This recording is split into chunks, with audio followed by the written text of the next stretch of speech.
164 years ago on Christmas Day, a 19-year-old Confederate soldier named Valerius Cincinnatus Giles went out on picket duty along the Potomac River.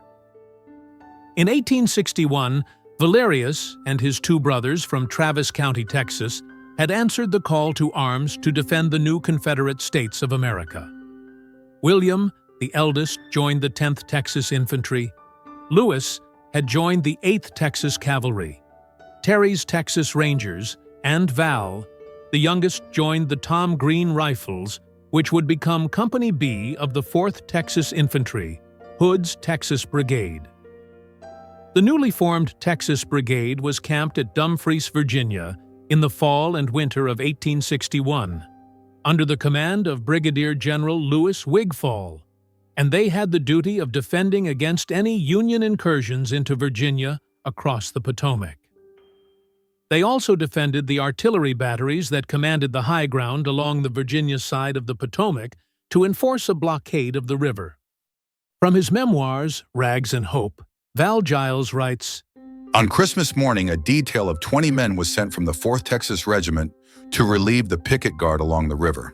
The post assigned me was on Cockpit Point, about 100 yards from the masked battery.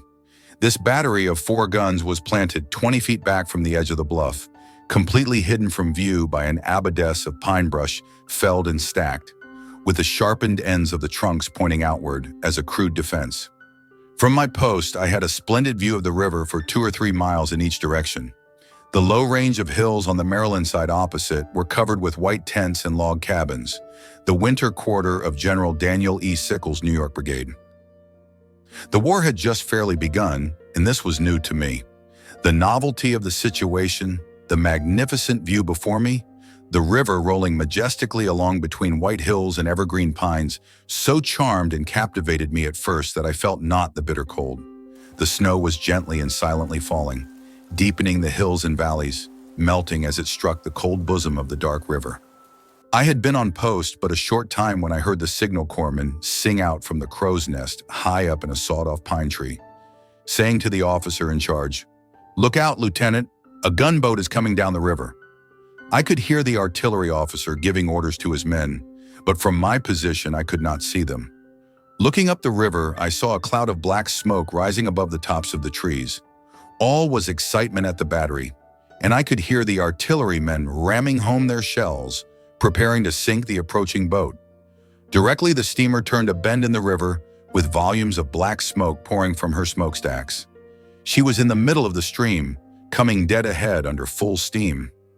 It was really a disappointment to the fellows at the battery as well as myself, when the soldier in the crow's nest called out again, "Oh, pshaw, Lieutenant, don't shoot!"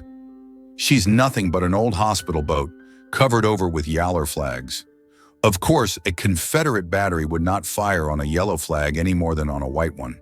The boat came steadily on down the river until she got nearly opposite Cockpit Point, when she blew her whistle and turned toward the Maryland shore. As she made the turn, she came within 200 yards of the Virginia bank, and I could distinctly read her name on the wheelhouse.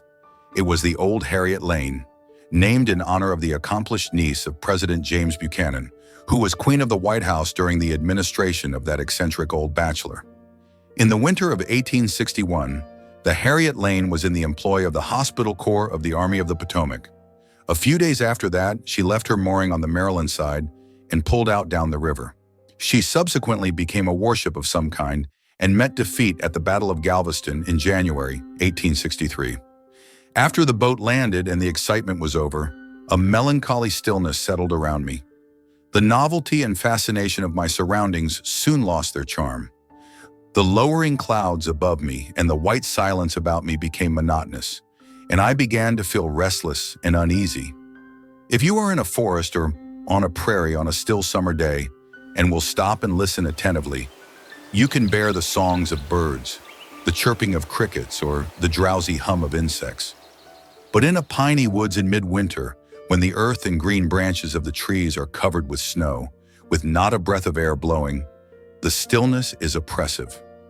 I must have had a slight attack of homesickness, for I began to think of home and my mother and father away out in Texas, waiting and praying for the safe return of their 3 boys, all in the Army and all in different parts of the Confederacy, one in the 10th Texas Infantry at an Arkansas post, one in Tennessee or Kentucky with Terry's Rangers, and one in the 4th Texas Infantry in Virginia. While I stood at my post on the banks of the Potomac, I knew I was perfectly safe from any personal danger, yet something seemed to warn me of approaching evil. I tramped through the snow, half knee-deep, although I was not required to walk my beat. I tried to divert my mind from the gloomy thoughts that possessed me, but all in vain. Suddenly I was startled from my sad reflections of home and kindred by distinctly hearing a voice I knew, my brother Lou's voice, calling my name. I turned quickly, looked in every direction, heard nothing more, and saw nothing but the white world around me and the dark river below me. He was 2 years my senior, had been my constant companion and playmate up to the beginning of the war. It was then 4 p.m., December 25th, 1861. I was not sleeping or dreaming, and firmly believed at the time that I heard my brother calling me, but it must have been a delusion of the imagination. However, Louis L. Giles of Terry's Texas Rangers, Troop D, 8th Texas Cavalry, was mortally wounded at the Battle of Woodsonville, Kentucky, December 17, 1861, in the same charge in which Colonel Terry was killed.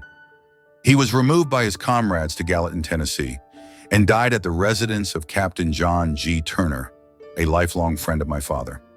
He breathed his last precisely at 4 o'clock on Christmas Day, 1861, while I stood picket on the banks of the Potomac. As we celebrate Christmas with our families in warm homes, let us not forget the brave Confederate veterans, our ancestors, the hardships they endured, and the sacrifices they made. Merry Christmas from the Texas Division of the Sons of Confederate Veterans.